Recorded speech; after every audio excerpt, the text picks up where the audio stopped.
நேற்றைய தினம் ஆதவ அர்ஜுனா என்கிற அமைச்சர் மிக கீழ்த்தரமாகவும் கேவலமாகவும் அவருடைய கட்சியிலே இணைந்த அதிமுகவை சேர்ந்த 2 அமைச்சருடைய இணைப்பு விழாவிலே பேசியிருக்கிறார். அவர் பொறுப்பற்ற முறையிலே பேசியது மட்டுமல்ல, தமிழ்நாட்டு மக்களுக்கு ஆத்திரம் ஏற்படக்கூடிய வகையில் நேற்றைய தினம் அவர் பேசியிருக்கிறார். கரூரில் நடைபெற்ற சம்பவத்தை பற்றி அவர் பொய்யும் புரட்டுமாக பேசி தேர்தல் வர இருக்கிற காரணம் கரூருடைய சட்டமன்ற உறுப்பினராக அதிமுக சார்பில் வெற்றி பெற்றவர் அந்த கட்சியில் சேர்ந்து விட்ட காரணத்தினால் அந்த தொகுதியிலே மக்களுடைய கவனத்தை திசை திருப்புகிற நோக்கத்தில் நேற்றைக்கு பேசியிருக்கிறார். கரூரிலே நடைபெற்ற அந்த சம்பவம் தமிழ்நாட்டிலே திராவிட முன்னேற்ற கழகம் ஆட்சியில் இருந்த காலத்தில் எங்கள் தலைவர் தளபதி எடுத்த முடிவு, அவர் எடுத்த நடவடிக்கையை மனசாட்சி உள்ளவர்கள், அரசியல் தெரிந்தவர்கள், அரசியல் புரிந்தவர்கள், நாகரிகம் கருதுகிறவர்கள் அத்தனை பேருமே அவருடைய நடவடிக்கையை பாராட்டினார்கள். இவர் விஜயை போல 41 பேர் செத்தபோது முகமூடியோடு முகத்தை மூடிக்கொண்டு விமானத்தில் வந்து ஓடி போய் ஒளிந்து கொண்டவர் விஜய் என்பது பழைய ஃப்ளாஷ்பேக் நீங்கள்லாம் போட்டு காட்டுறோம். விமான நிலையத்தில் அவர் எப்படி ஓடினார். ஆனால் எங்கள் தலைவர் இரவோடு இரவாறு அங்கே போய் சென்று அவர்களுக்கெல்லாம் ஆறுதல் கூறியது மட்டுமல்ல, எந்த அளவுக்கு உயிர்களை காப்பாற்ற வேண்டுமோ அதுக்கெல்லாம் நடவடிக்கை எடுத்த ஒரே தலைவர் எங்கள் தலைவர் தளபதி என்பதை அந்த பகுதி மக்களும் மறக்க மாட்டார்கள், தமிழ்நாடு மறந்திருக்காது. ஆனால் இதில் இந்த வழக்கை விசாரிப்பதற்கு அன்றைக்கு நேர்மையாக எங்கள் தலைவர் எஸ்ஐடியை நியமித்து விசாரணையை நடத்துவதற்கு ஏற்பாடெல்லாம் செய்து விசாரணை நடைபெற்று கொண்டிருந்த நேரத்திலே தான் இவர்களே தமிழ்நாடு காவல்துறை மீது நம்பிக்கை இல்லை என்று சொல்லி நாங்கள் நியமித்த அதே அதிகாரி தான், எந்த அதிகாரி விட்டு நாங்கள் எஸ்ஐடியை விசாரணைக்க போட்டோமோ உத்தரவு போட்டோமோ அதே அதிகாரியை தான் விஜய் இன்றைக்கு இன்டெலிஜென்ஸ் அதிகாரியாக போட்டிருக்கார். ஆக நடுநிலையோடு கடந்த காலத்தில் திமுக ஆட்சியில் நடந்து கொண்டார்கள் என்பதற்கு இதைவிட எடுத்துக்காட்டு வேறு ஒன்றும் தேவையில்லை. எந்த அதிகாரியை, இன்டெலிஜென்ஸ் என்பது காவல்துறையிலே மிக மிக முக்கியமான ஒரு இடம். அந்த அதிகாரியாக நாங்கள் இதை விசாரிப்பதற்கு எங்களுடைய ஆட்சி காலத்தில் யாரை நியமித்தாரோ அவரைத்தான் இன்றைக்கு விஜய் நியமித்திருக்கிறார். ஆக எல்லா வகையான விசாரணையும் ஒழுங்காக நடைபெற்றது. ஆனால் இவர்களே சிபிஐ விசாரணை வேண்டும் என்று கேட்டார்கள். சிபிஐ விசாரணையும் இன்றைக்கு நடைபெற்று கொண்டிருக்கிறது. இதில் முதல் குற்றியாக இன்றைக்கு நேற்றைக்கு பேசிய ஆதவ அர்ஜுனா, அதில் அக்யூஸ் நம்பர் 2 ஒரு அக்யூஸ்டாக இருக்கக்கூடிய ஆதவ அர்ஜுனா நேற்றைக்கு சட்டம் தெரியாமல், நீதிமன்ற நடவடிக்கைகள் புரிந்து கொள்ளாமல், சுப்ரீம் கோர்ட் என்ன சொன்னது, அந்த வழக்கை ஓய்வு பெற்ற ஒரு சுப்ரீம் கோர்ட் நீதிபதியுடைய தலைமையில் விசாரணை நடந்து கொண்டிருக்கிறது. சுப்ரீம் கோர்ட்டினுடைய ஓய்வு பெற்ற நீதிபதியை சுப்ரீம் கோர்ட் நியமித்து விசாரணைகள் முறையாக நடைபெற்று கொண்டிருக்கிறது. விஜயே 2 முறை போயிட்டு வந்தார். இவர்களெல்லாம் நேற்றைக்கு பேசிய ஆதவ அர்ஜுனா, A2 புஷி ஆனந்த், இவர் வந்து புஷி ஆனந்த், A2 முரளி ஒரு நிர்மல் குமார், A3 ஆதவ அர்ஜுனா பிறகு சேர்க்கப்பட்டார். ஜெகதீஷ் பழனிசாமி, அதாவது அவருடைய இன்றைக்கு இருக்கக்கூடிய விஜயனுடைய பொலிட்டிக்கல் அட்வைசராக அவர் வைத்திருக்க ஒரு ப்ரைவேட் செக்ரட்டரியாக வச்சுருக்கார். இவர்களெல்லாம் அக்யூஸ்டாக போடப்பட்டது. உச்சநீதிமன்றம் சுப்ரீம் கோர்ட் நியமித்து வழக்கு நடைபெற்று சிபிஐ விசாரிக்கிற போது வழக்கை பற்றி ஒரு அக்யூஸ்ட் அந்த விசாரணையை கெடுக்கிற வகையில் நேற்றைய தினம் பேசியிருக்கிறார்.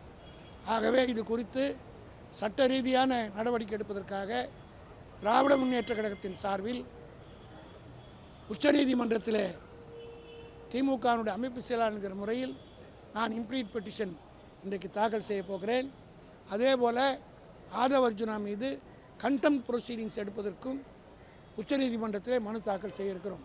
இப்படியே இந்த ஆதவ் அர்ஜுனாவுடைய ஆட்டத்துக்கு ஒரு எல்லையே இல்லாமல் போது அவர் யார் என்பது இந்த நாட்டுக்கு தெரியும். இந்த நாட்டையே குச்சித்தவராக்கிய லாட்ரி குடும்பத்தை சார்ந்தவர். இவருடைய குடும்பத்தை சார்ந்தவர்கள் மீது கேரளாவில் 928 கோடிக்கு ஊழல் வழக்கு ஏதாவது வந்து லாட்ரி சீட்டு வழக்கில் வழக்கு நடந்து கொண்டிருக்குது. இவருடைய மனைவி அதில் ஒரு அக்யூஸ்டு, இவர் ஒரு அக்யூஸ்டு இந்த கேஸில், இவருடைய மனைவி லாட்ரி சீட்டில் அக்யூஸ்டு. இப்படிப்பட்ட அக்யூஸ்டுகள் எல்லாம் ஒன்றா சேர்ந்து கொண்டு எங்களை அக்யூஸ் பண்ணுவதை எந்த காலத்திலும் ஏற்றுக்கொள்ள முடியாது. இவர்களுக்கு உரிய வகையிலே சட்ட ரீதியாக நாங்கள் பதில் சொல்வோம், நடவடிக்கை எடுப்போம் என்பதை தெரிவித்துக் கொள்கிறேன். எவ்வளோ வேலைகள் இருக்குது. இதையெல்லாம் விட்டுட்டு அனிதா ராதாகிருஷ்ணன் எப்பவுமே இந்த மாதிரி அவதூறு வழக்குகளை கைது பண்ணுறதே கிடையாது.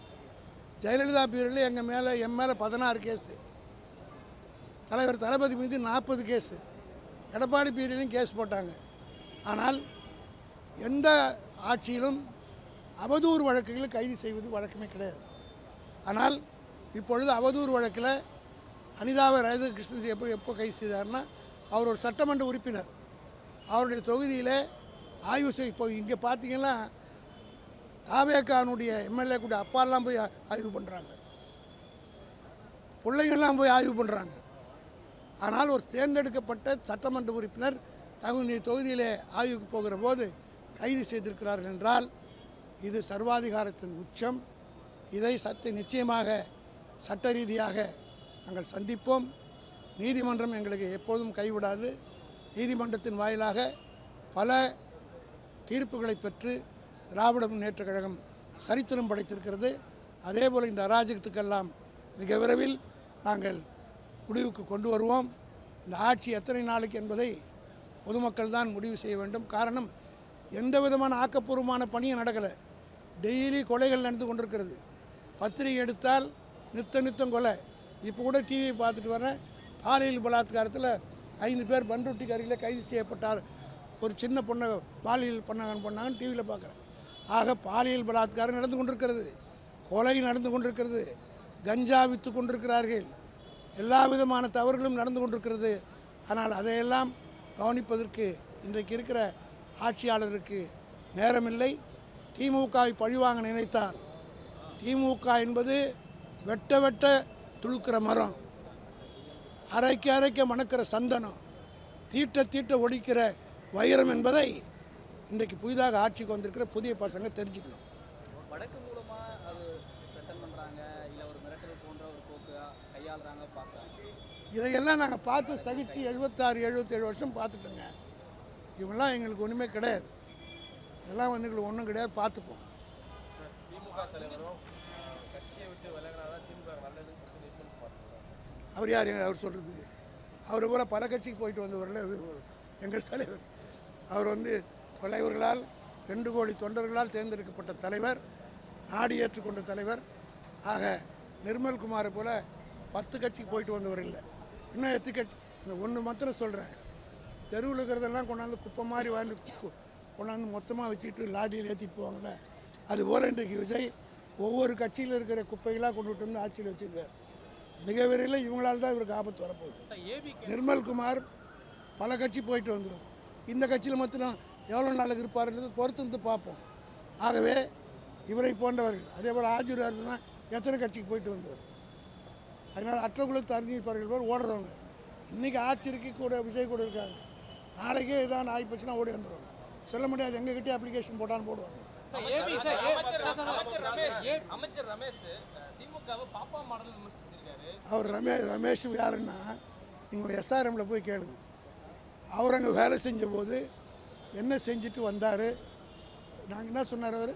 பாப்பா மாடல் அப்படின்னு திமுகவை எதுக்காக சொல்கிறார்? பாப்பா மாடல் விமர்சிக்கிறதுக்காக, அதாவது திமுகவுக்கு பாப்பா மாடல் பெயர் இருக்குன்னு சொல்லியிருக்காரு.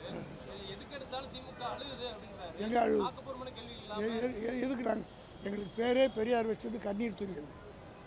ஆக அதுக்கு பிறகு தான் நாங்கள் இவ்வளோ நாள் வளர்ந்து வந்திருக்கோம். கண்ணீர் துரிகள் தான் எங்களுக்கு யார் பெரியார்கிட்ட பேர். ஆக இந்த கண்ணீரால் அவர் சொன்னதுனால 77 வருஷம் இந்த கட்சி வளர்ந்துருக்குது. அதனால் இந்த பாப்பாங்களுக்கெல்லாம் நாங்கள் பதில் சொல்ல வேண்டியதில்லை. அது வேறு, நான் பாப்பான்னு தான் சொல்கிறேன், நீங்கள் வேறு மாதிரி போட்டுற போகிறீங்க. தயவுசெய்து நான் திருப்பி சொல்கிறேன், என் டோன் சரியில்லைன்னா அது வேறு மாதிரி போட்டுறாதீங்க. பாப்பாவுக்கு தான் பதில் சொல்கிறேன், அவ்வளோதான். ரைட்.